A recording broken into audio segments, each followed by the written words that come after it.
eman aukera 11-ari. Aukeran, 11.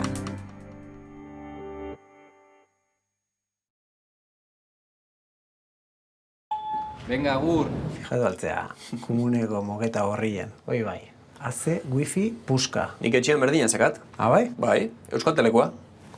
Ba, Euskaltelea pasako naiz, Ezagutu Euskaltelen Wi-Fi Mesh, abiadura handiagoa eta erabateko estaldura etxeko txoko guztietan. Zatoz Euskaltelera osoa Infinityrekin eta eskuratu 500 megako internet, bingugikor linea gigamugagabeekin, telebista laukadekoa eta Netflix, hilean 29 euro bakarrik ordainduta. Eta bi Wi-Fi Mesh amplifikadore adimendun barne.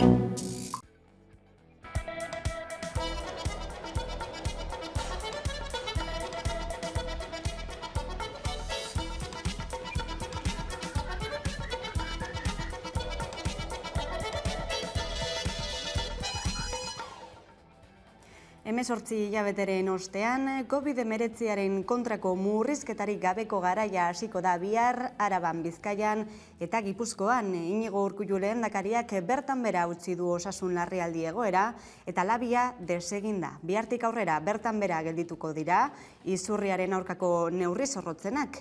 Izurri aurreko normaltasunera gerturatuko dira horrela herritarrak. Era berean, ikastetxeetako protokoloak eguneratuko dira datozen egunetan.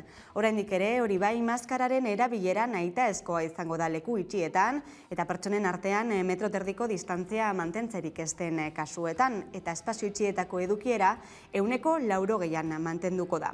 Osasun larrialdi egoera amaituta, garai berri bat abiatu dela, azpimarratu du Inigo Urkullu lehendakariak.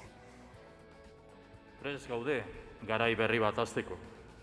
Zuhurtzia, erantzunkizuna, konpromisoa eta espiritu positiboa beharko ditu. Itxaropen garai berria ireki da. Bihotz-bihotzez, eskerrik asko denoi. Kaixo guztioi eguerdion eta ongi etorriak gurean gaur magazinera. Egunero legez, Deustuko estudietatik ari gara zuzenean eta hemendik eta ordu bitartean Euskal Herrian zein munduan gertatutakoak azaltzen saiatuko gara, informazioa, analizia, entretenimendua eta iritziaren bitartez. Urriak 6 ditu gaur, asteazkena da eta osasun larrialdia bertan bera utzita kultura arloari begira jarri behar gara hain zuzen. Durangoko azokari begira, izan ere 56. edizioa ospatuko da aurten, aurreko urtean ospatu ezin izan zena aurrez aurre behintzat, eta gaur aurren berri eman dute Durangon bertan, Iker Aginaga lankidea dugu bertan, zintzuk dira, xehetasunak? Eguerdion, bada. Horixe izango da, leloa aurtengo Durangoko azokan Gerediaga elkarteak 56. azoka aurkeztu du eta normaltasunerako bidea hartzen dirudi. Argitaletxe eta diskoetxeek estandak jarri ahal izango dituzte landako gunean eta orotara 220 salmai izango direla irakarri dute aurkezpenean. Esan beharra dago gainera, asteartean labiako neurrien arabera 100% bete ahalko direla gune guztiak, eta hori ospatu egin dute, hala ere, zuhurtziaz jokatzea eskatu dute antolatzaileek, eta datak hurbildu hala erabakiko dute, 100% hori beteko den edo beste neurri batzuk hartu beharko diren. Horrekin batera, 56. edizioko kartela ere aurkeztu dute ekitaldian. Leire Urbeltz, artista iruindarrak ondu du kartela, eta buruan izan du lehenengo azoka. Lehenengo edizio hori izan du buruan, baina gaur egunera ekarri du irudia. Nolabait irudikatzeko pandemiaren osteko lehen azoka dela hau eta berrasmatu behar dela azoka hori.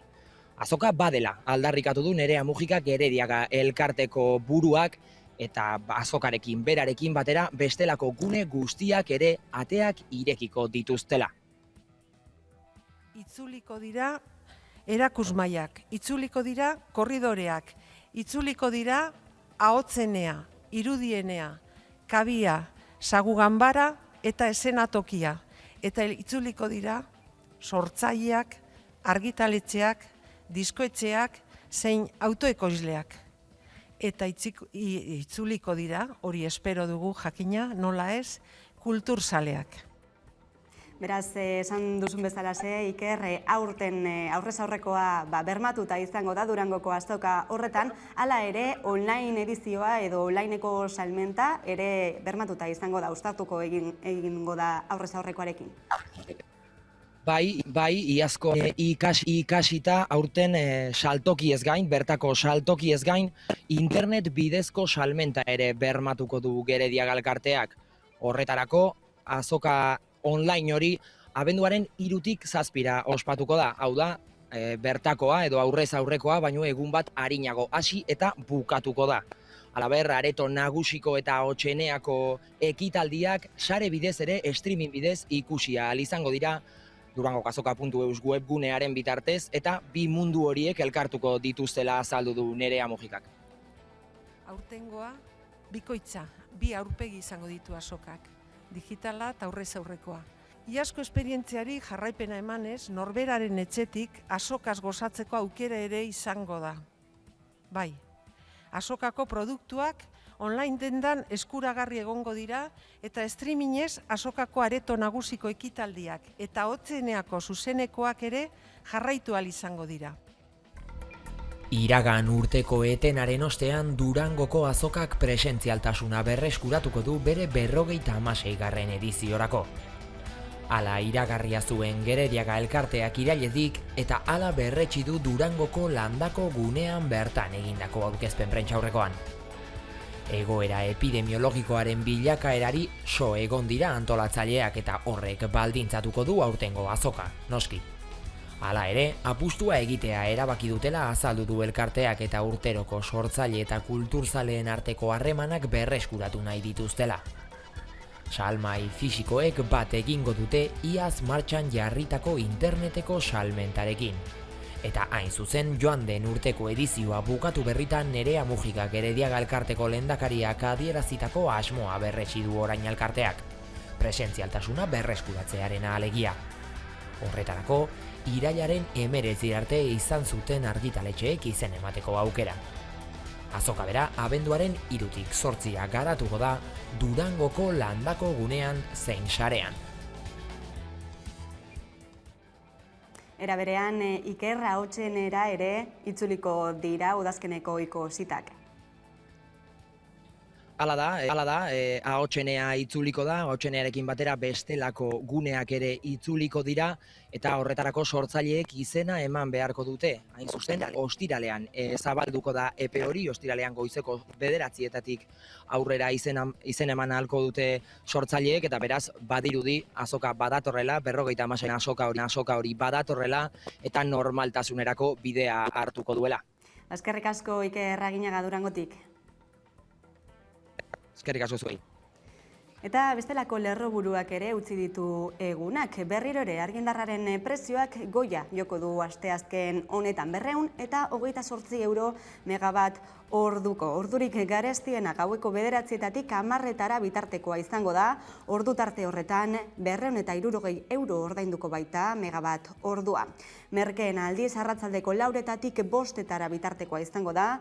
193 euroko prezioan.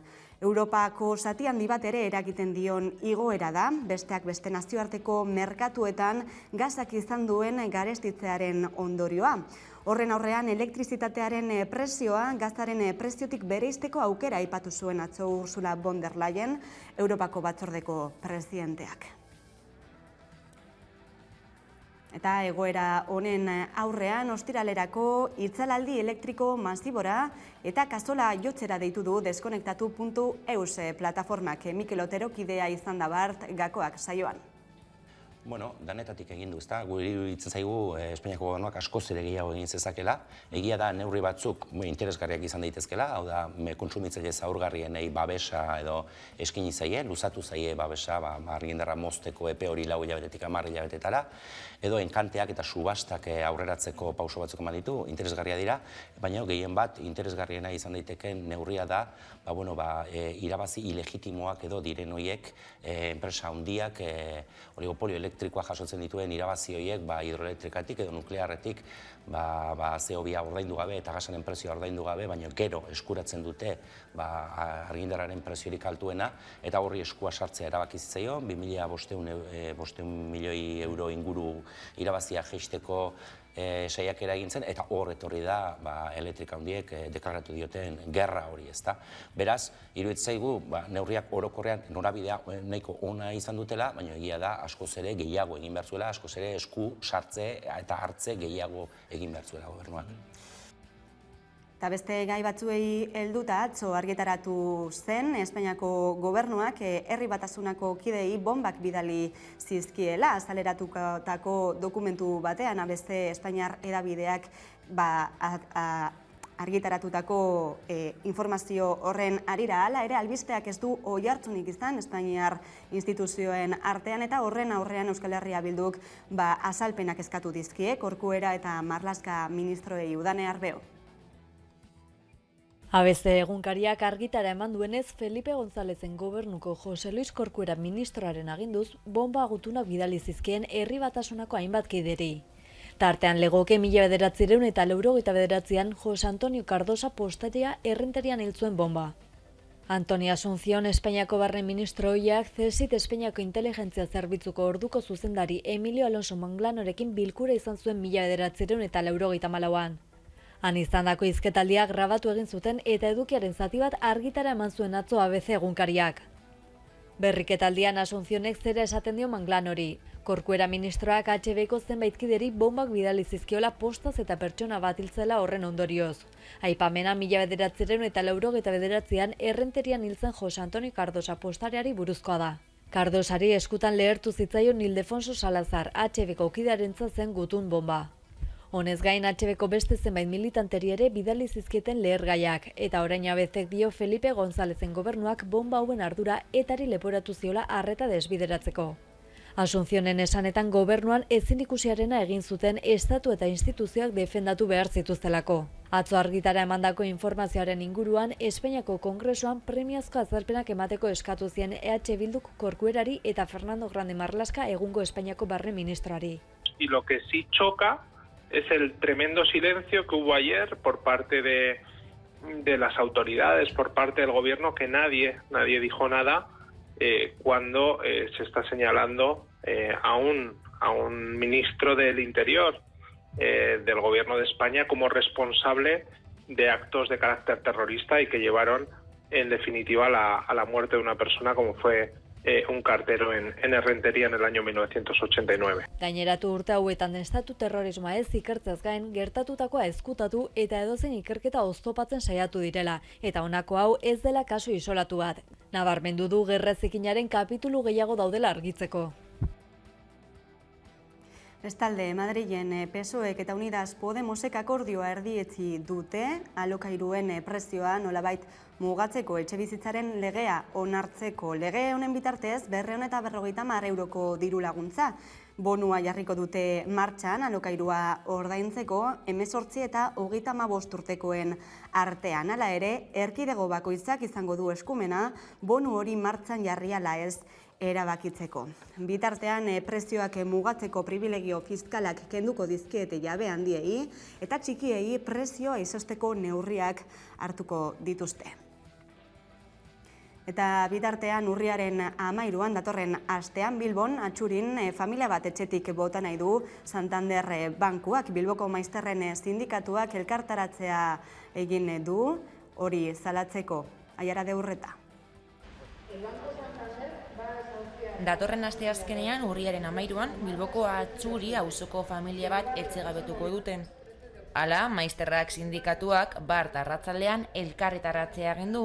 Eta bertan etxegabetzearen erantzunle bakarra Santander Bankua dela ohartarazi du. Santander Bankua Pilare familiak urriaren 13an utziko duen etxegabetzearen erantzunle bakarra diru publikoarekin ezartu zen.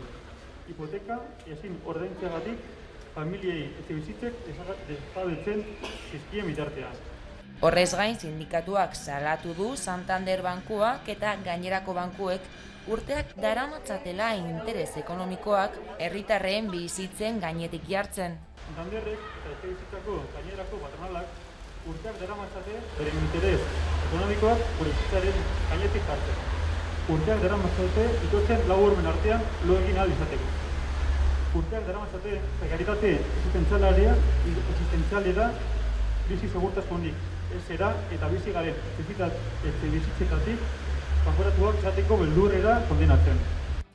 Gauzak horrela, Eusko Jaurlaritza eta Bilboko udala garatzen ari diren etxebizitza politikari aurre egiteko, herri eta klase egiturak defentsa kolektiborako mekanismo berriak eraikitzen ari direla azaldu du Maizterrak sindikatuak.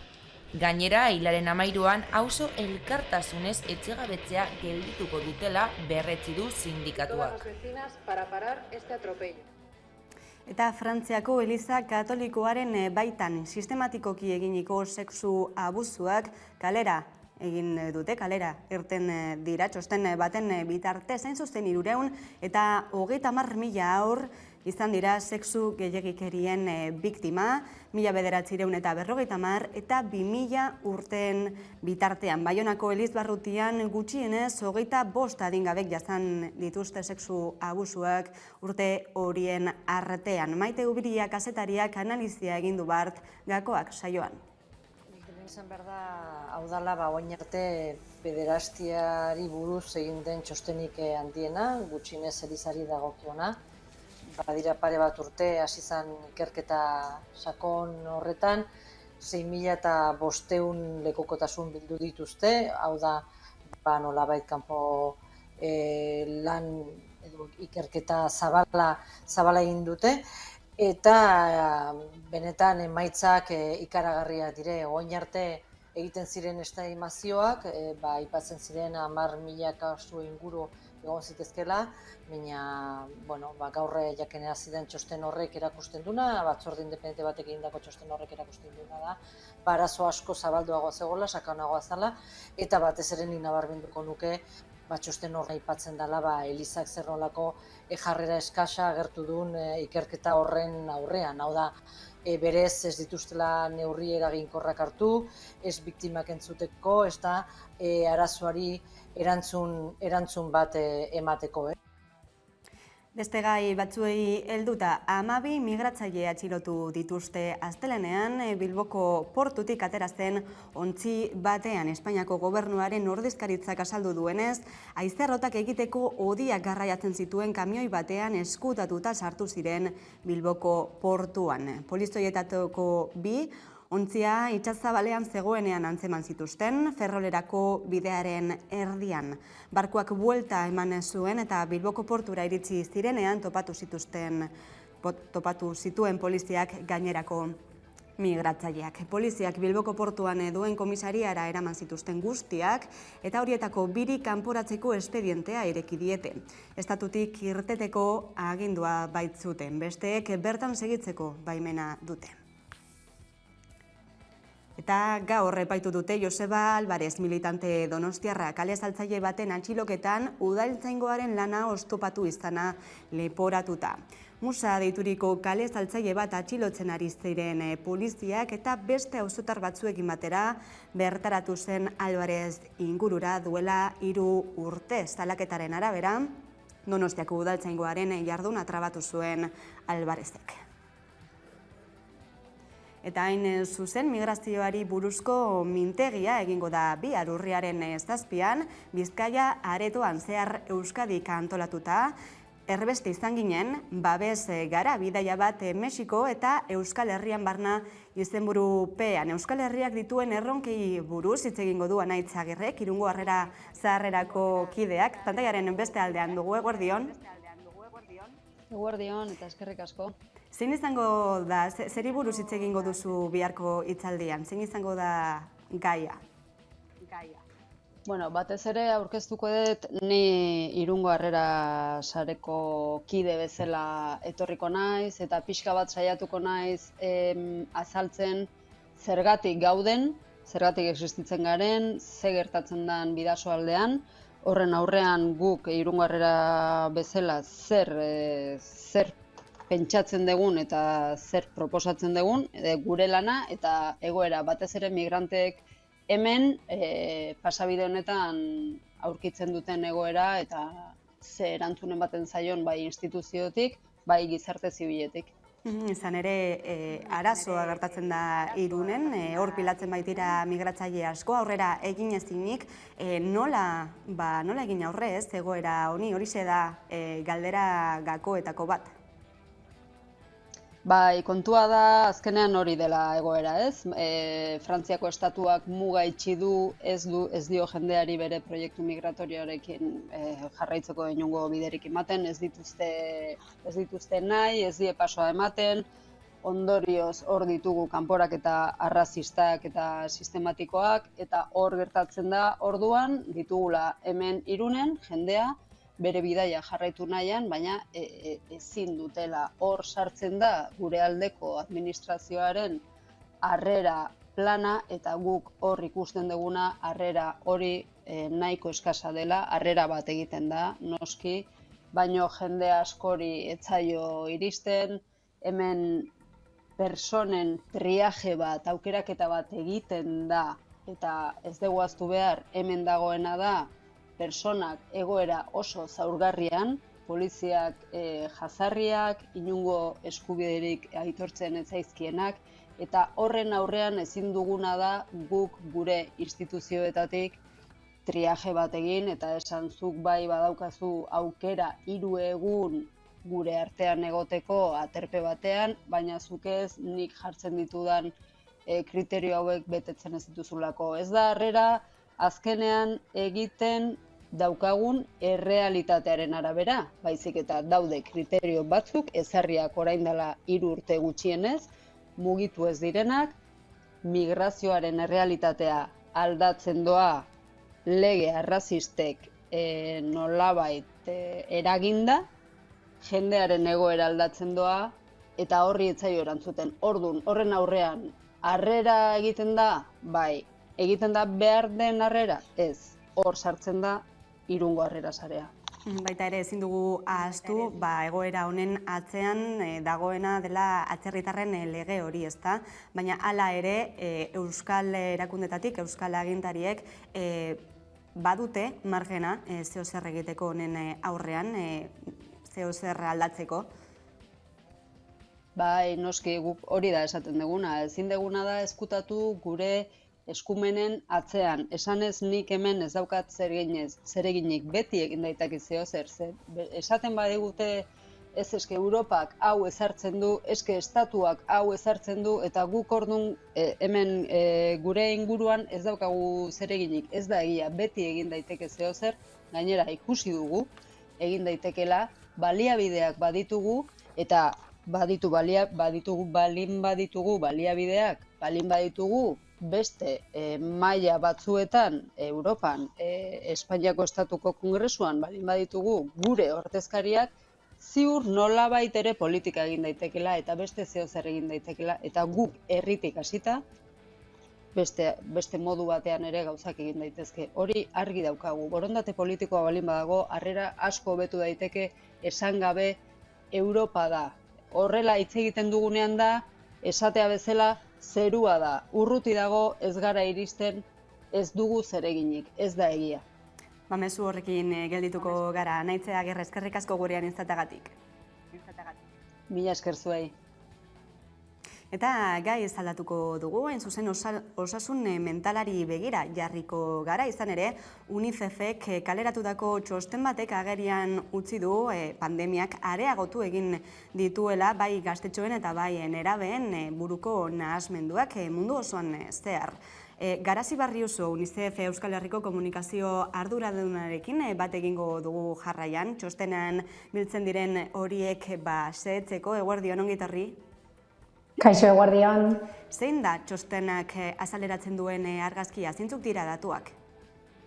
Esan dozuen bezala, aurten UNICEFetik aurren mundu mailako txosten horretan osasun mentalean zentratu gara, izan be panorama oso grisa datu latzak argitara emon doguz UNICEFetik, esaterako 10 eta 19 urte bitarteko 7 nerabetik batek baino gehiagok diagnostikatutako osasun mentaleko arazo bat dauko. Eta ia 56.000 gazte bere buruaz beste egiten daurie mundu osoan zehar. Horrek esan gure dau, atzo 125 gaztek bere buruaz beste egin egiela, gaur beste 125 egingo dauriela, bihar beste 125 eta holan, ia 46.000 gaztera iritsi arte. Horrek, suizidioa gazteen artean, 10 eta 19 urte bitarteko gazteen artean, heriotza kausa nagusienetariko bat dala plazaratzen dago eta txostenean datu honek argitara eman gure izan dugu osasun mentalan inguruen dagoen estigma apurtu gura dugu UNICEF-etik, osasun mentalan inguruan berba egin daiten eta ume eta gazteak entzun dagiguzan azken finean osasun mentala, osasun fisikoaren mailan ipini gura esan dugu aurren mundu mailako txosten honegaz. Bai, txostenak jartzen ditu mahai gainean jartzen dituen datuak oso kezkagarriak dira, esan duzun bezala estigma eta isiltasun handia dago gai honen inguruan eta gobernuek beraien aldetik zer egin dezakete edo zein da beraien erantzukizuna?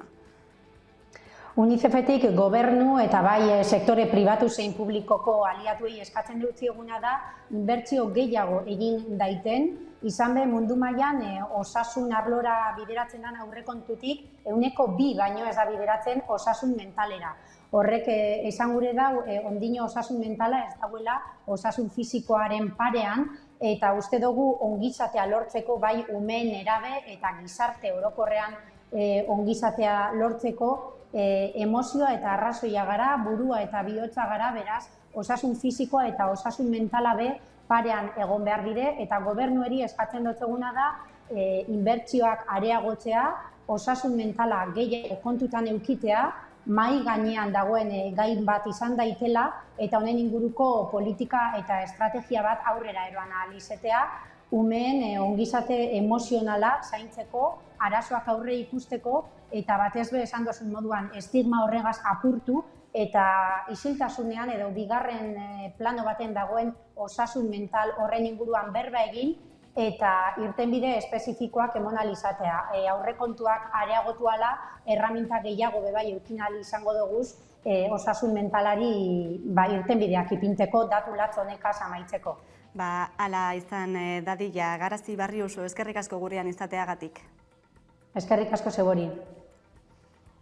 Eta gaurkoan efemeride bat ere ekarri behar dugu gogora, izan ere Neus Katala, ekintzaile antifasistak, 106 urte beteko zitukeen gaur. Efemeride horrekin utziko zaituztegu eta jarraian itzuliko gara, Alfonso Ríos, Comisiones Obreraseko Euskadiko lan osasuneko arduraduna elkarrizketatzeko. Orain arte.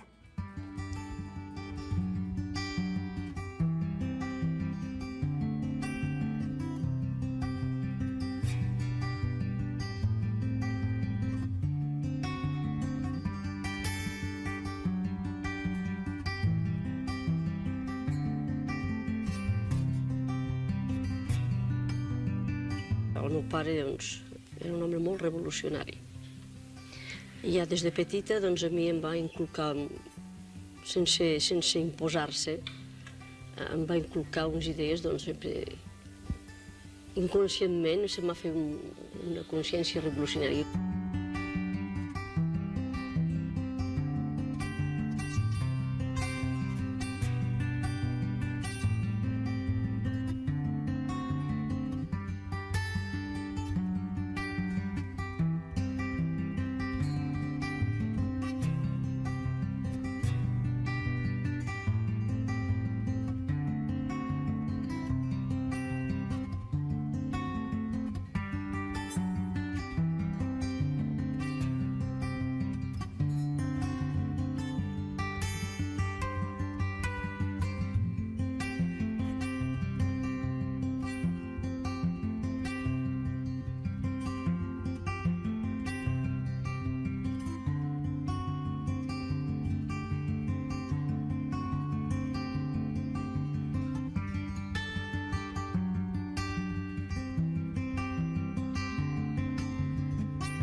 Eta egunero legez, elkarrizketari atea irekiko diogu, eta horretarako gaurkoan gurekin daukagu Alfonso Ríos, Comisiones Obreras Euskadiko lan osasun arduraduna. Eguerdion eta ongi etorri Hamaika Telebistara. Eguerdion eta mila esker, gonbidapenagatik. Lehenik eta behin, Tubacexi buruz hitz egiten hasiko gara, berria oso entzutentzua izan da azken egunetan, lanera itzuli dira langileak, ia 8 hilabeteko greba luze baten ondoren, zein da auziak usten duen irakazpena edo hausnarketa? Beno, guk azken finean gure betiko eredua aplikatu dugu Tubacexen bebai negoziazioa egon behar da, eta negoziazioa noski agortzen denean, mobilizaziora edo grebara pasatzen gara. Hori uste dugu egin behar dena dela, ezta? Eta gero, langileen arteko batasuna egon da, hau beharrezkoa eta eskertxokoa da, askotan ez da horrela, toki askotan, eta bebai esango dut, Aiaraldearen etorkizuna bermatu dugula, apurtxo bet, edo langileek bermatu egin dutela bebai. Eta gero, akordioaren aldetik, irteera traumatikorik gabeko akordioa lortu egin dugu, garrantzitsuena zena. Eta gero, gure jarrera, Comisiones Obreras Sindikatuaren jarrera, gure ustez, langile osoei, kontsulta egin behar zitzaien, ez dakit, referendum baten bidez, edo halako zerbaiten bidez, eta hau zen gure jarrera, eta eraman dugu enpresa batzordera, baina enpresa batzordeak ez du onartu, baina gure jarrera, noski, hau zen. Dena den akordioa gauzatu egin da, eta lanera itzuli dira langileak. Bitartean, instituzioetatik ekonomiaren susperraldia gertatzen ari dela adierazten ari dira behin eta berriro, aste honetan ere kaleratu dira langabezia datuak, iraileko aurreko hilabeteko langabezia datuak, eta hobera egin dute, baina zein da irakurketa, nola ikusten duzu zuek enplegua? Behar bada, Tubacexekin lotuta bebai, esango dut, baina gure ustez plan industrialak behar ditugu momentu honetan, etorkizunerako plan industrialak, eta hau egiteko sindikatuekin eta parte sozialarekin hitz egin behar da. Ez da, ez gara bakarrik proposamen hartzaile soilak, proposamenak bebai lantzen ditugu eta egiten ditugu. Eta eredu bat daukagu momentu honetan, ez da, enpresa 4.8 egoeran sinatu dugun trantsizio justurako akordioa, izate baterako, prestakuntzaren bidez, trantsizioan, enpleguan, inpaktu txarrik ez egoteko, hor dago gure eredua, hor da lortu dugun eredua, elkarrizketa sozialan, eta honetarako beti esaten dugu, laguntza publikoa behar da ere, inbertsioak egon behar dira, eta Eusko Jaurlaritzaren, ez dakit, implikazioa beharrezkoa da ere. Izan ere garrantzitsua da esan duzun hori, ikusita etorkizunean egon daitekeen enplegu suntziketa hainbat sektore daude kinkalarrian, industriaren adibidez, autogintza da adibide garbi bat, ingurumenarekin lotuta aldaketa handiak etorriko direlako. Bai, orain mikrotxipen krisia ere bizitzen ari gara, ez da. Hau behar bada etorkizunerako plan industrialen alde bat izango da, ez bakarra, baina alde bat izango da, arazo bat dago eta horrela esango dugu. Jarduera industrialarako guztiz beharrezkoak diren osagai batzuekin gure kanpoko menpekotasuna murriztu behar dugu. Arazorik ez eukitzeko, jarduera industrialan beran eta enplegu mailan noski baietz, ezta. Azken finean, zer esan nahi dut, burujabetza industriala behar dugu. Osagai hauek, esate baterako, ez estatu mailan, ez Euskal Autonomia Erkidegoan, ez ditugu egiten, ez ditugu produzitzen, eta hau arazo bat da. Eta hori noski murriztu behar dugu, esate baterako. Estatu mailan, zegoen eskaeraren erdia estatu mailan, osagai hauek mikrotxipa, esate baterako, erdia, eskaera horren erdia, estatu mailan bebai egiten zen. Orain, 115 dela edo uste dut. Orduan, burujabetza industrial hori pizkanaka galtzen ari gara. Eta arazo bat da, enplegu mailan arazoak egongo direla. Baina horrexegatik esaten dugu plan industrialak behar ditugulako. Aldaketak ere emango dira beste esparru batzuetan, espetxe barruko langileen adibide bat da, espetxe eskumena eskuratuta. Hala ere, zuek ez duzue babestu Eusko Jaurlaritzak langileen baldintzei buruz egindako akordio hori, zer gertatu da? Ez dugu akordio hori sinatu, egia da.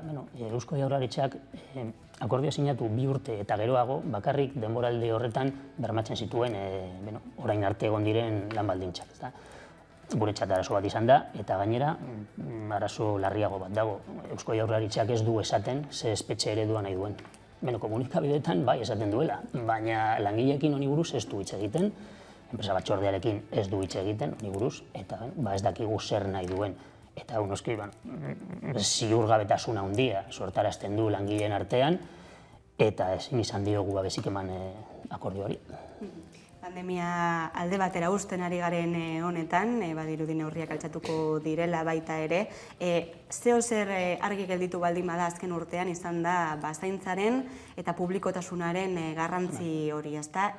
Zein da radiografia horrentze bertan Osakidetzan eta baita ere zaharretxeetan?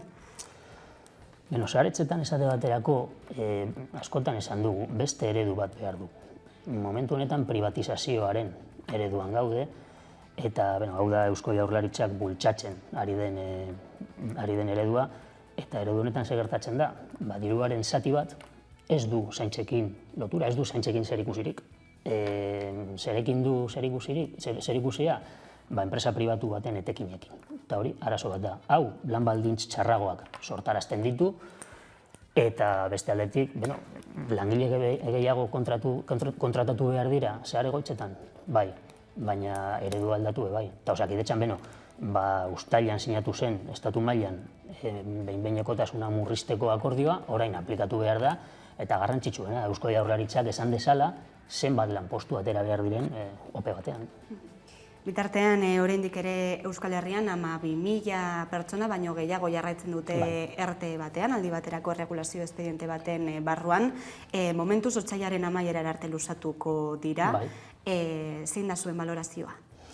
Desberdindu behar dugu, ERTEi buruz, hemen Euskal Autonomia Erkidegoan lortu egin dena, ERTEan dauden eta soldata basuenak dituzten pertsonen lan edo ekonomi baldintzak hobetzea izan da, diru osagarri baten bidez. Hori da, Autonomia Erkidegoan elkarrizketa sozialarekin lortu duguna. Gero estatu mailan, ERTEen bultzapen bat egon da, luzatu egin dira, zuk esan duzun bezala, baina ERTEak existitzen ziren, hau baino lehen, baina lortu da bultzapen hori lehen baino baldintz onuragarriagoetan langileentzat, hau da, bebai, estatu mailan lortu duguna.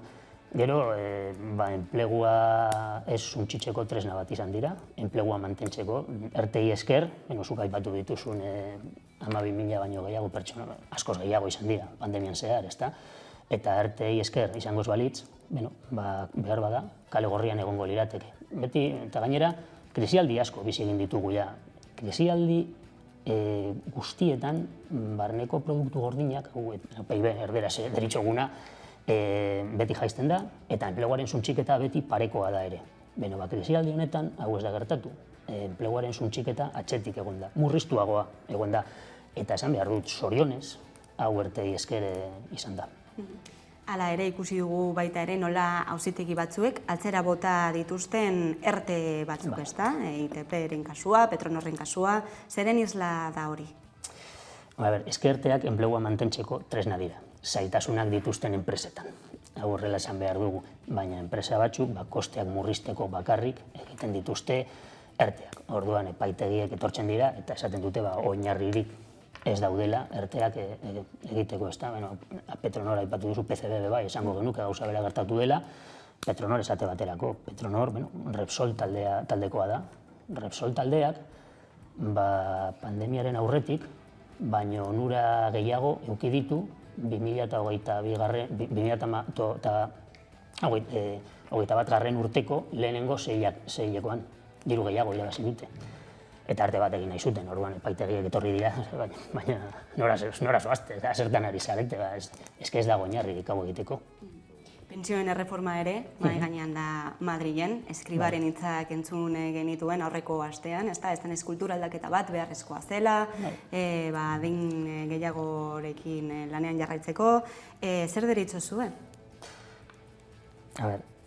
Eskriba ministroak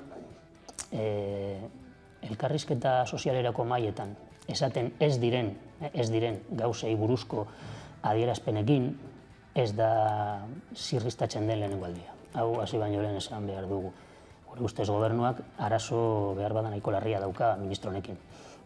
Zer esaten du ministro honek, nahi duenak, uste 75 adineraino luzatzea bere lan bizitza edo lan egitea eta hori. Hau, neurri gisa, ez luke inolako eraginik edukiko. Inork ez luke bere izena emango hau egiteko. Orduan, neurri bezala ez du ezertarako balio.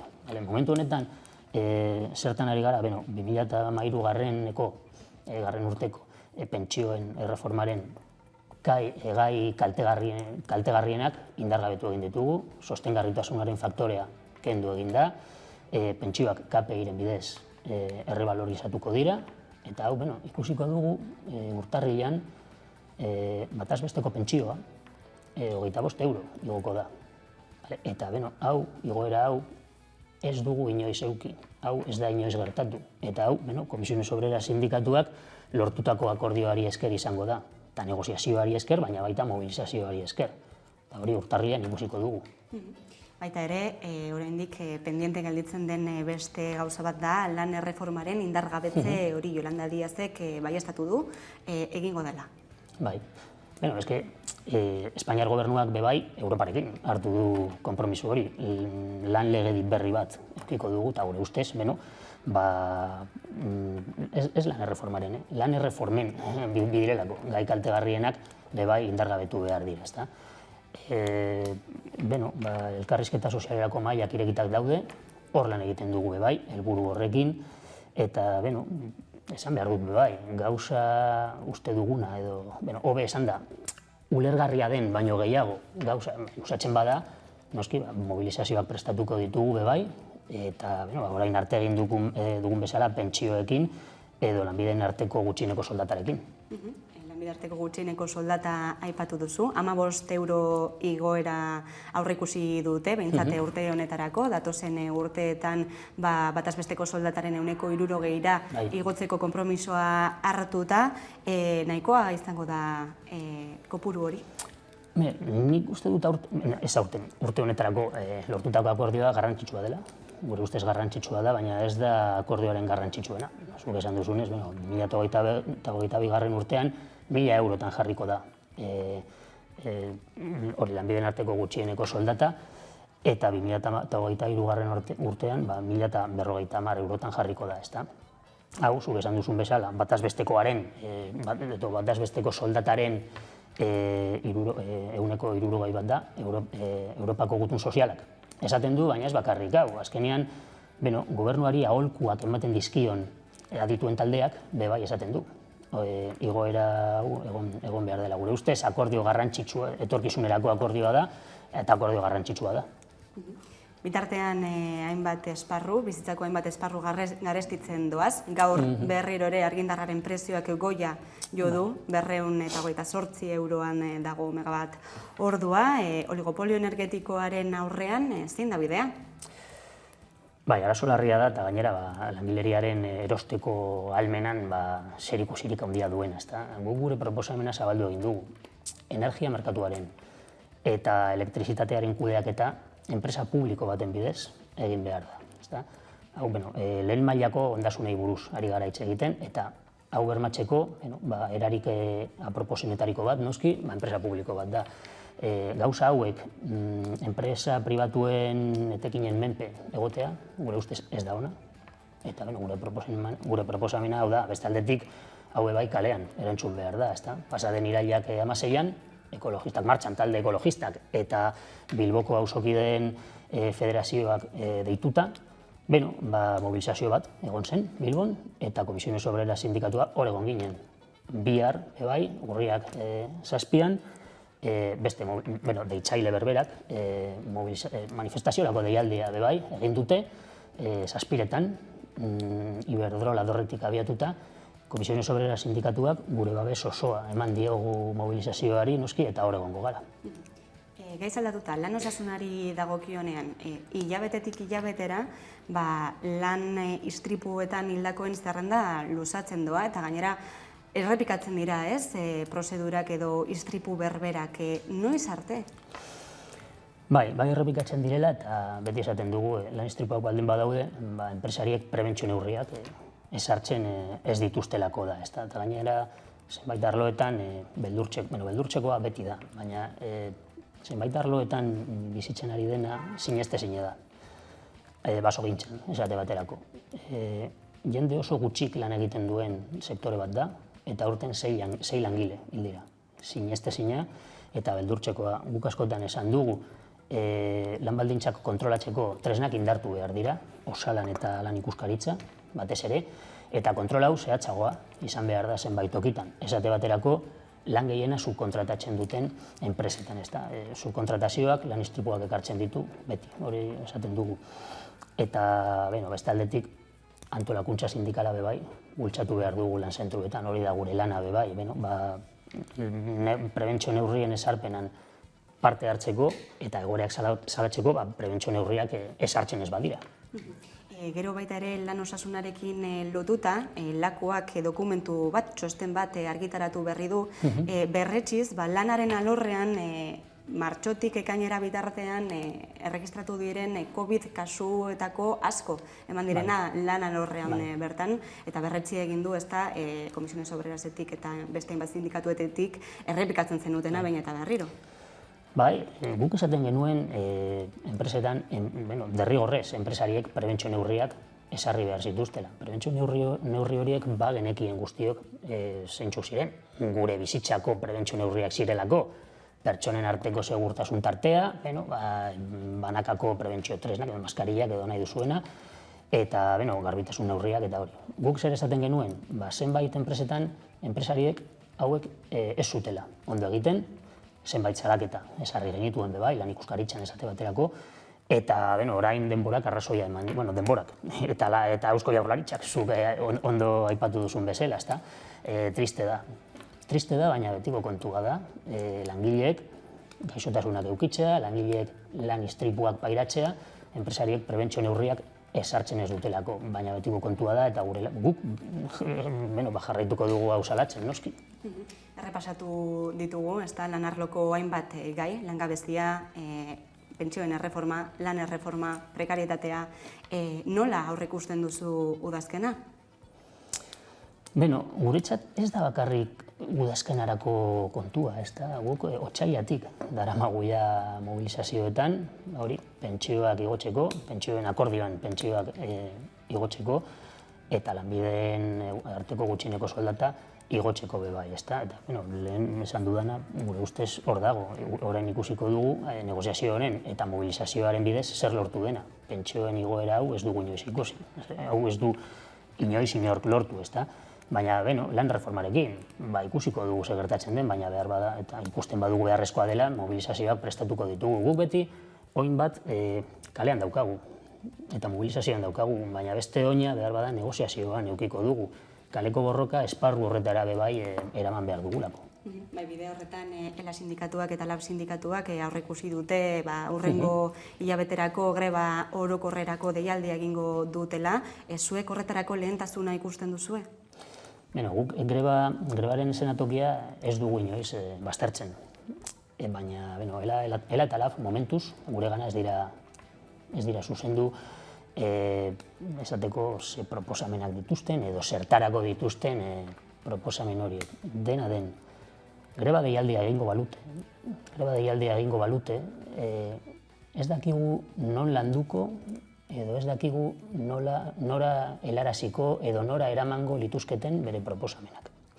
Momentu honetan, Eusko Jaurlaritzarekin elkarrizketarik ez daukate, eta honekin ez du balio prentsa adierazpenetan gauzak esatea, toki batera eraman behar dituzu zure proposamenak, orduan, ez dakigu.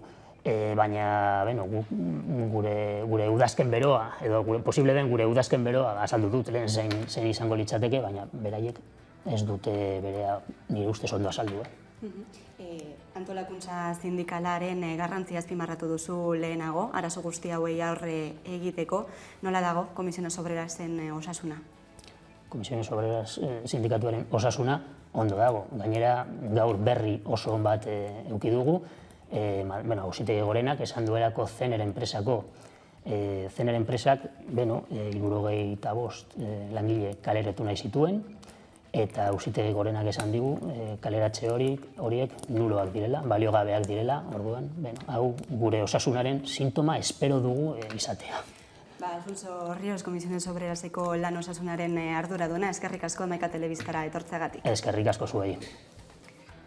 Eta jarraian, tarte bat, eta jarraian itzuliko gara eguneko solasaldiarekin. Gaurkoan, Alaitz Argandoña eta Joserra Bezerrarekin orain arte.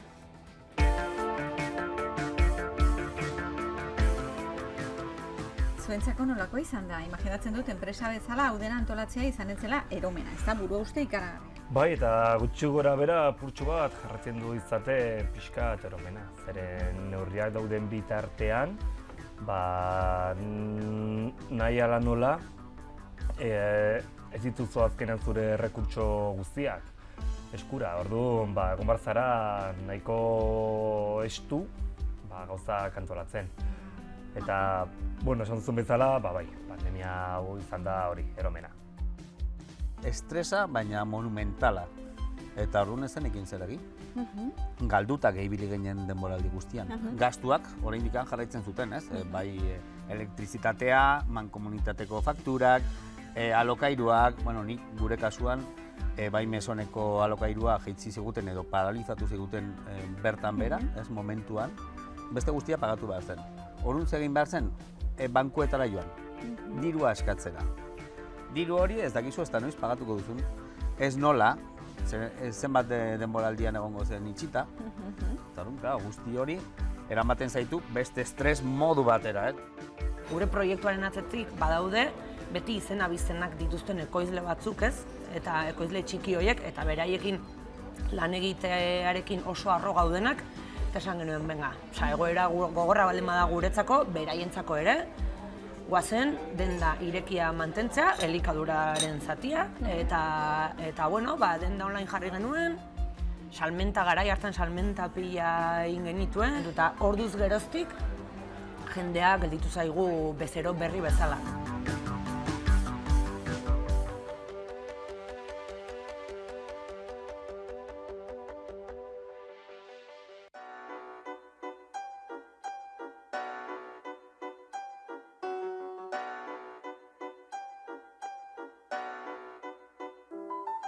Eskazak ezagutzen ditudan rapero MC, haien rimetan eztabaidatzen White supremazionamen eronek botatako eskarmentua, baliteke sortzea bada impactua, notol guaitea paperak eman dituzun noizbait, ea zure kulturaz mozorratu alden norbait, familia itxasoan izan den sakarkerain, uskeriak bota baino Rosaliako zinger gehienetan Anemenka ibilomen da kultur lapurretan, lapurrak estu ikusten bere krimen bizioa, bizimodu bihurtu du kultura apropiazioa, feminismo txuri, hegemonikoa, ez eguzu gutaz barrezka ari zarala, huelbakoen marginazio automatikoa, jakin guaitirzekin beteko dut lapikoa, Pray for Paris a Barcelona dago denen ahon, zilarekiko babesa ez dut ikusten inon, Notre Dame zutara, eurocentrismo rautzak post, irutza duzue, artez kamuflatuta lor, baina zer da artea, Eurovision showaren zalea, segi sustatzen armenta bomben ekoizleak,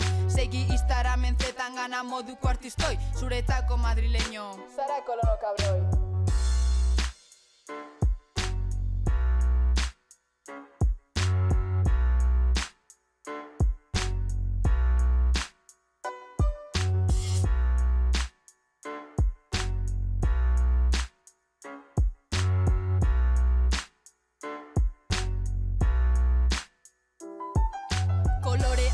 Margotutako dibertsitatea, gazte mugimenduek duten sarrera atea, bat batean atea itxi du errealitateak, lanketaren novela ez da kasualitatea, esarak dio gezurrak hankamotzak ditu, tanik baino hobetori jakingo duzuzuk, itxurak eria zure txapita antifasista, eskutuan deitzean la txinita, que lista, fantasia sexualetan dagoen txinita, neska laguna izatea nahi duzun neska polita, txina txinita txina, karatean onena, mierta kutreak salten, txinoan dagoena, ederrekia dena, txinita izateko, hemengo izango dena, euskaraz mintzatzeko, baina euskaraz dut nik, poesia sortu, rapeatzeko flowa soberan dut aitortu, egin gaitezen raparen oholtzaren jabe, migratu arrazializatu emakume, egin gaitezen raparen oholtzaren jabe, oholtzalitzake ahalduntzeko sarbide, nik entropia barrena aurkitu nuen izpia, egurra ematera bultzatu nauen azia, iraina jaiotzatik jaio nintzen irian, egia zanda inoiz itxiko ez den zauria.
zeure bidea.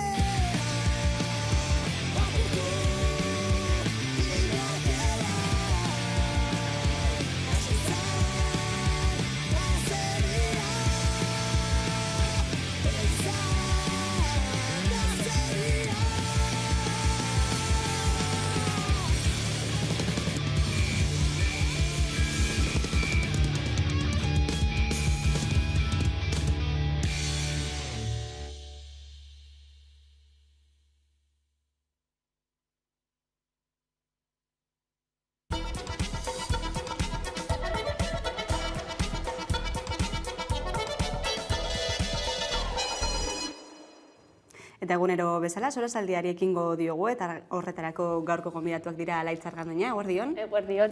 Eta Jose Rabezterra, eguerdion. Kaixo, eguerdion. Europako funtsei buruz hitz egiten hasiko gara, Europatik etorriko den dirutza horri buruz eta banaketari buruz baita ere, lehenik eta behin ikusiko entzungo dugu, Maialen Iriarte, Euskal Herria Bilduko kideak esandakoa, eta horren ondoren hasiko gara hitz egiten. Entzun Maialen Iriarte.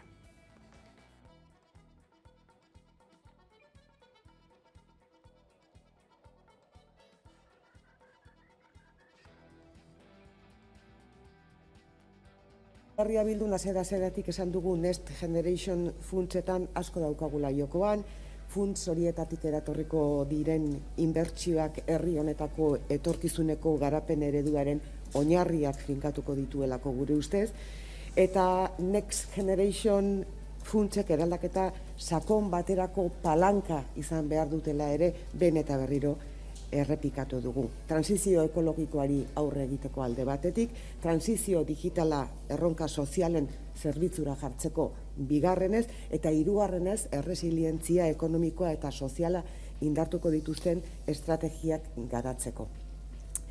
Hiru iraultzak ezaugarritzen dute une historiko hau, iraultza ekologikoa, energetikoak, digitalak eta demografikoak, eta ez dago denbora galtzerik, benetan guk egoera ikusten dugu, ez dagoela denbora galtzerik esateko moduan. Hortxe Maialen Iriarteren hitzak, Euskal Herria Bilduk alderdien arteko espazio bat beharrezkoa dela azpimarratu du banaketa horren inguruan erabakitzeko. Zuen uste zeintzuk izan beharko lirateke lehentasunak diru hauek jasotzeko? Nik uste dut, lehenengo eta behin ez bakarrik alderdien iritzia entzuna izan beharko dela, baizik eta baita ere herritarrena, ez? Hori da nik uste dut lehenengo gauza aipatzeko dana. Eta zeintzuk izango ziren? Bai, nik uste dute pandemia garaian asko ikasi dugu, ez? Espero dugu edo zertarako erabiligarria izango dena, ez? Nik uste dut zaintza izan beharko dela lehenengo puntua. Bai ikusten dugu batez ere, azken bola honetan energiaren presioaren igoera dela eta hori, energiaren eredua aldatu behar dela eta horretaz inbertitu behar da. Nik uste dut ez dagoela argitasun asko batez ere zelan kudeatuko den, eta jendearen beldurra nik uste dutela, azken finean, igual makroenpresek haien artean banatuko dituztela olako laguntzak, eta zer egiteko, dakitena, egiteko. Azken finean aldarrikatzen dute, hori, eredu aldaketa egingo dutela, energiaren eredu aldaketa egingo dutela, gainera gure diruarekin, diru publikoarekin, eta gainera, ez dakit, meskonfidantza bat sortzen zait, ze azken finean nahiek izan dira bita, gehien gutzatu dutenak, ez? Ados nago Alaitzekin, lehentasunak eta erronkak hor daude mahai gainean, trantsizio ekologikoa eta digitalizazioa. Horretarako alderdien arteko mahai bat osatzea ondo dago, baina hobe eragile sozialekin, ze aintzat hartu behar dugu zertarako egiten dira trantsizio horiek, eta nola egiten dira trantsizio horiek, eta azken finean izan behar dira trantsizio justuak. Eta justuak esan nahi du trantsizio ekologikoa ez dugula betikoen esku utzi behar, eta digitalizazioan, pentsatu behar dugu, digitalizazioa ez dela bakarrik enpresentzat, baizik eta pertsona guztientzat. Pertsona guztietan sortu behar dugu jakintza eta digitalizazioaren eskumenak edukitzea aurrerantzean guztion artean berdintasuna edukitzeko. Orduan, justizia hori lortu ahal izateko eragile sozialak nahitaezkoak dira.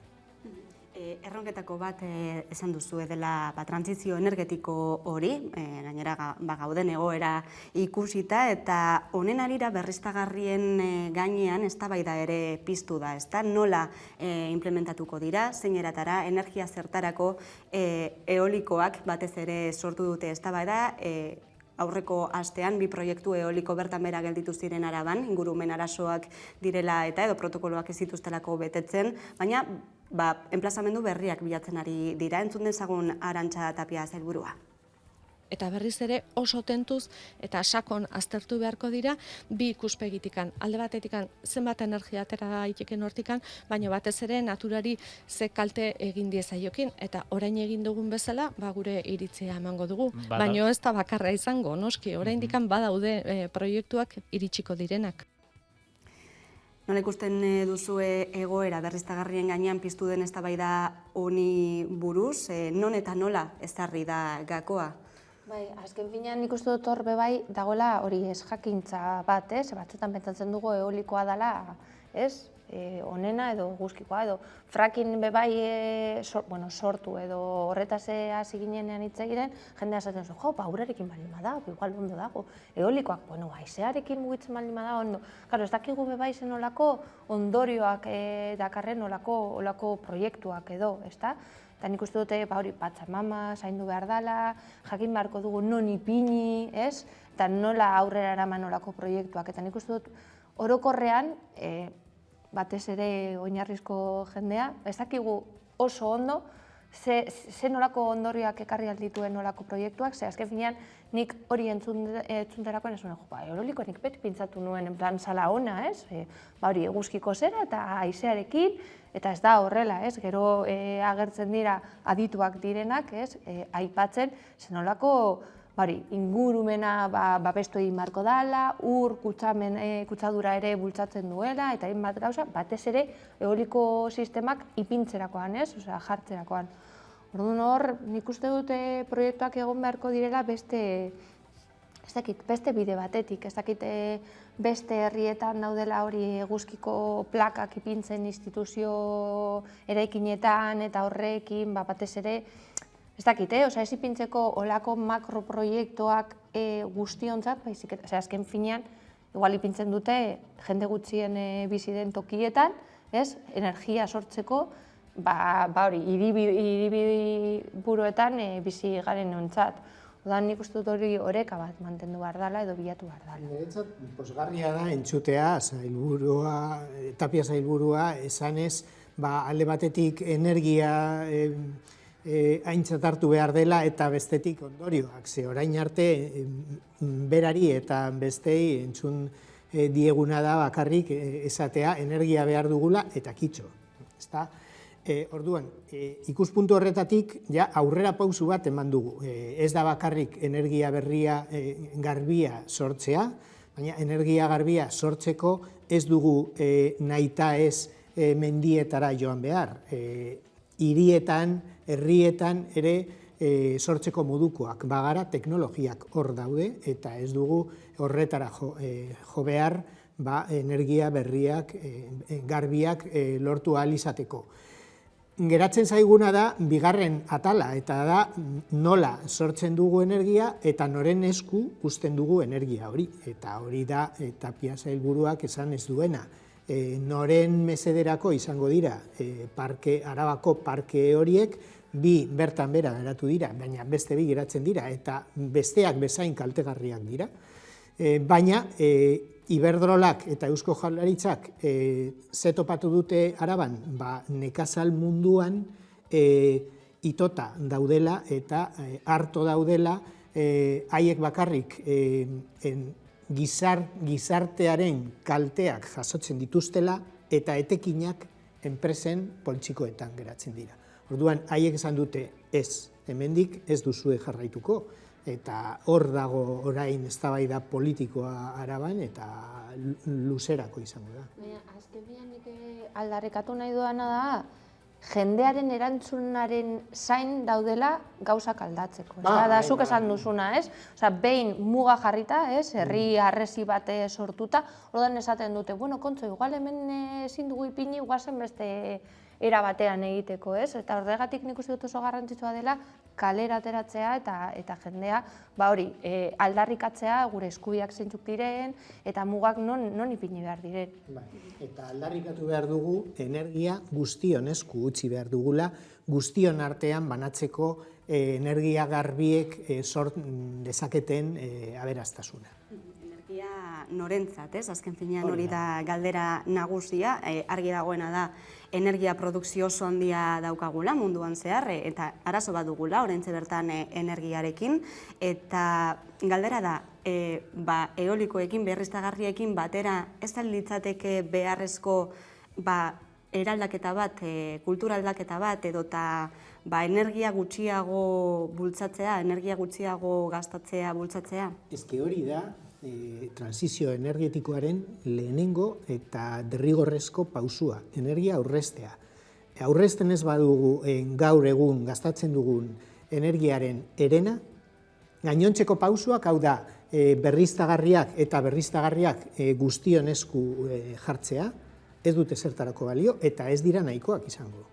Baina nik uste dute azken finean gauza guztiak plantera atzeko orduan, nik uste dut hori pedagogia bat egon beharko dara atzeko partean. Baina ez bakarrik gai honekin, nik uste dut bebai hori 30 kilometro orduko eta abiadura dela eta bebai pedagogia falta egon zan, eta honekin gauza bera, nik uste dut eskolaetan egon zen hori tokiko, tokiko agenda eta batekoa eta olako proiektuak non jendeak parte hartzen zuen eta entzunak izan ziren edo eskoletan bebai gauza bera gertatzen zana, ez? Zegoen talde bat, proiektuak egiteko, eskoletan olako aurrera pausu txikiak egiteko, eta nik uste dut hori galtzen ari dara, nik uste dut bide horretatik joan beharko gara, zebe azken finean munduan hainbat jende bizi gara eta guztiok energia berdina, kopuru berdina, erabiltzen baldin genuke, ezen egongo guztiontzat, askotan esaten dugu, zuk aipatu duzuna, norentzat, guztiontzat, baina gauz pentsatzen gure ikuspuntutik, gure perspektibatik, lehenengo munduko perspektibatik. Beste leku guztietan gure energia beste erabiliko balute, akabo. Ez berrizteagarriak, ez ezer, ez dago guztiontzako. Nik, zuk aipatzen duzun moduan, hainbeste adibide bat jarriko duk nola aldaketak sakonak egin behar dira ohituretan. Orain, pandemiaren bukaera dela eta eztabaidatzen ari da zer gertatuko den terrasekin. Eta datorren neguan ikusiko dugu terrasetan nola kafe bat hartzeko daukagu, ez dakit zen nolako tramankulua energia sortzeko eta beroa sortzeko, eta horrela jarritzen baldin badugu, horrek esan nahi du ez dugula ezer ulertu daukagun trantsizio energetikoaz eta larritasun klimatikoaz. Azken finean, gaur egun dugun produkzio eta kontsumo ereduarekin jarraitzeko nahikoa izango da berriztagarrietatik datorren energia, hau noizbait estanda egingo du honek. Eta ikusiko dugu, zoritxarrez ikusiko dugu negu honetan nola gazaren prezioa eta elektrizitatearen prezioa eta bata bestearekin batera doaz, igoko da etengabez gaza agortzen ari da eta petrolioa agortzen ari da. Eta horrekin geure planak eta geure bizitza ohiturak aldatu behar ditugu. Baina instituzioetatik horretarako aldaketa horiek aurrera eramateko borondatea ikusten duzue, ala begiak izten dituzte eta aurrera jarraitu eta ea zer gertatzen den. Ez dakit, nik hor beti ikusten dugu eta nik uste dut Ferminek aurreko batean aipatu zuen, instituzioen eta enpresen arteko harremanak batzutan azpiko jokoetan dabiltzan ez, hor ez dakigu non dagoen muga, hori esaten dutena horiek ate giratorioak eta dana dalako, nik uste dut bai hor, mesfidantza bat sortzen du, horrek eta gero, batzutan bai nik uste dut hemen hitza daukaguna, gara gugeu, herritarrok joateko instituzioen gana, jotzea eta esatea behitu, eske honetan, sartu behar duzu eskua, ze bestela ez goaz inora, eta zuen ardura da, ze azken finean, zuek babestu behar gaituzue, eta zuen ardura da, honekin amaitzea, bai, prezioen igoeraren murrizteketa, kaltetuenak babesteko neurriak ipintzea, eta bai ikusten ditugu neurri batzuk ipini direla, baina ez dira nahikoak. Nik hori da hitza, ez dira nahikoak. Ados nago Leirerekin, ze neurri horiek beharrezkoak dira, hori bai, baina instituzioetatik mezuak argiagoak izan behar dira. Eta ez dute argi esaten energia fosila agortzen ari dela. Ez dute esaten. Irakurtzen dugu Twitterren, irakurtzen ditugu egunkarietan eskututa, baina argi eta garbi inondik ez digu esaten energia fosilak agortzen ari direla eta agortu behar direla trantsizio ekologikoa egin ahal izateko. Baina antolatua izan behar da trantsizio hori. Eta ikusten ari garena argindarraren prezioekin da ez dugula antolatuta egingo bide honetatik. Oso txarto egingo dugula eta jendea azerretuko da eta jendeak ez daki zergatik igotzen den energia argindarra. Bai, hor badaudela enpresak eta enpresa horiek aprobetxatzen dute bere irabaziak handitzeko. Baina horren atzean dagoena da energiaren eskazia eta horretaz ez da hitz egiten. Energiaren eskazia hitz egin dugu, elektrizitatearen prezioaren gorakadaz, gaur beste marka bat hautsi du argindarraren prezioak. Deskonektatu.eus plataformako Mikel Otero entzungo dugu jarraian, Barte Gakoak saioan izan baitzen honi buruz hitz egiten. Kasu honetan, baina enpresa elektriko handiak pultsuak edo desafiak bata bestearen atzetik bota dituztela. Hasieran hasi ziren, esanez, nuklearrak modu desordonatuan itxiko zituztela, hasteko gero, bere berriztagarrietako inbertsioak geldituko zituztela. Orain, nola bitere guztiei burla eginez, existitzen zen kargu bat, eta dirutza bat emanez pertsona bati, alderdi zehatz bati binkulatua, eta modu honetan agerian uzten duten nolabait beraiek ere gaitasun bat badutela nahi dutena erosteko, ezta? Zer da, hemen politikarien salerosketan parte hartu behar da, egiten dugu orain arte egin dugun bezala. Eta gainera, Galan jaunak, Iberdrolako CEO-ak edo presidenteak, esaten du nazkatuak daudela estatuan dagoen interbentzionismo terrorifikoarekin horrela deitu dio. Bai, aurpegi gogorra eta beraiek bere burruka egingo dute beraien irabaziak mantentzeko eta jendearengatik errenta horiek lortzeko hau espolio bada eta beraiek botere posizio batean daude eta argi uzten dute bere eginkizun bakoitzarekin ez dutela amore emango. Horregatik estutu behar dira gehiago. Ez dutu behar direla hori izan da azken hitza, bihar manifestazioa antolatu duzue auzokideek, Bilboko auzokideek, horri aurre egiteko besteak beste, horri buruz hitz egin nahi baduzu?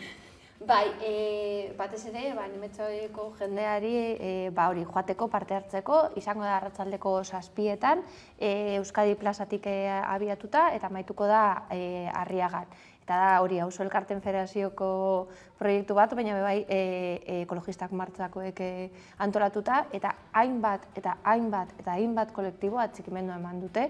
Nik uste dut guztiok kezkatuta gaude eta guztiok prest gaude hori kalera ateratzera eta salatzeko batez ere dagoen egoera, eta bai proposamenak mahai gainean ipintzeko. Eta nik uste dut entzunak izan beharko garela da betiko aldarrikapena, eta espero dugu batez ere instituzioek, ze klaro, enpresei ezin diegu ezer eskatuz, enpresak dira, eta beraien etekinak babestu nahi dute, baina instituzioek zeo zer egin beharko dute eta bada momentua hori, neurriak ipintzeko. Zuk esaten duzun moduan, niretzat oso deigarria da Eusko Jaurlaritzaren isiltasuna gai honetan. Ez dugu inoiz entzun esatea zen olako papera jokatzen duen Iberdrolak argindarraren igoeran eta ze egingo dute haiek bere euren eskumenetatik hau konpondu ahal izateko edo bigundu ahal izateko. Ez dute ezer esan eta oso nabarmenak dira orain arte ate birakariak EAJaren eta energetikoen artean. aldi berean, aipatu ditugun Arabako parkeetan, Iberdrola ez dago bakarrikan, dago Eusko Jaurlaritzaren eskutik enpresa bat sortu dutela Aixendar, eta horretan Iberdrolak 60% dauka jabetzan. Orduan, oso adierazgarria da isiltasun hori, eta salatu behar duguna manifestazio horren bitartez eta beste ekimen batzuen bitartez da esatea Eusko Jaurlaritzari eta EAJari edo esplotatzaileekin edo jendearekin egon behar direla, baina ez erdian eta isilik eta mutu. Aldatuko dugu eta Madrilera begira jarriko gara. Atzo berri bat izan bai genuen, PSOEk eta Unidas Podemosek akordio bat lortu dutela etxebizitza legea aurrera ateratzeko. Horren muinean neurrietako bat izango da 18 eta 35 urte bitartekoei 250 euroko diru laguntza ematea, alokairu horiek ordaindu ahal izateko. Nola baloratzen duzue berri hau edo akordio hau? Lehenik eta behin, zein da zuen ikuspuntua? Ni printzipioz, aipatuko nuke, olako negoziazioetan gaudenean, batzutan beti dauz hor mehatzuak edo, ez dakita saltzen nahi nahi zen, hori aurrekontuei dagokionez, ez? Ematen dudala karta joko bat, nik ematen dizut hau eta zuk niri hau, eta horrek eskatzen nau, behintzat ni neu, ze gauz hitz egiten jendeaz, eta jendearen, bai, esaten dugu energiarena, baina nik uste dut prekarizazioaren bigarren hanka da etxe bizitza. Eta etxe bizitza energia bezala eskubide bat da. Eta ez dugu holan, ez dugu hori eskubide moduan hartzen, ez? Eta niri hori da, batez lehenengo zertzelada bat botatzeko, izango zen hori nola jokatzen dute, ez politikariek edo instituzioetan daudenak, babestu beharrean gure bizitzarekin jolasten dutela, ez? Ni hori lotsagarri iruditzen zait, eta bai, dinot positibotzat hartzen dut, bai ikusten dut pauso bat dela, beharrezkoa zala, baina kezkatzen dauena da zeren truken edo egiten dutela olako pausoak. Bai, ni ados nago. Nire ikuspuntutik PSOE eta Podemosen arteko akordio guztietan nik nabaritzen dudala guztiak erdipurdi geratzen direla. Guztiak, ez bata ez bestea, erdipurdi. Orduan, zuk aipatu duzun moduan, etxebizitza edukitzeko eskubidea hor dago, eta Espainiako Konstituzioan ezarrita dago, eta onartuko den legea uzten du eskubide, oinarrizko eskubide hori, udalen eta erkidegoen esku, alde batetik. Ez dugu esan diru laguntza hori udalen eta erkidegoen esku joango dela, ez da? Bai, diru laguntzak bai, baina opari fiskalak bai, beharrak jabeentzat bai, erkidegoen esku geratuko dira, ze azken finean eskumenak erkidegoen esku daude, ez da? Eta bestetik, motz geratzen dira, desjabetza ez da bat ere aipatzen. Berlinen, Berdeon eta alderdi ezkertiarren esker onartu den desjabetza, hemen ez dugu inondik ikusten. Orduan, ez dakit nola eskuinaren aldetik aipatzen dute jabetza mozten duela, jabetza oinarrizko eskubidea dela, jabetza ez da ikutzen, ez da ikutzen.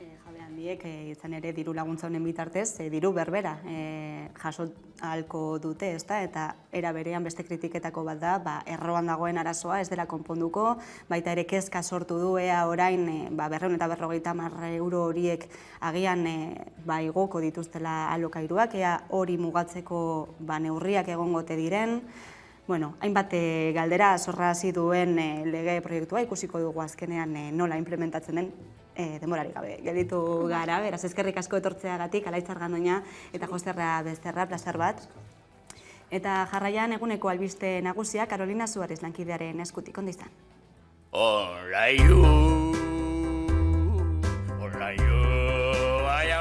Baian bai online, etxean edo non nahi ikasteko, zeure kaxa ipurdia mugitu gabe. Baian bai online. Sistema de masa, ikasten duzulako zeure kasa. Bueltan da amua antzezlana. Hiru maitale elkarrekin iratiko etxola batean. Asko maitatu dute elkar eta maite dute elkar, baina zaila da hain intimoa den hori partekatzea.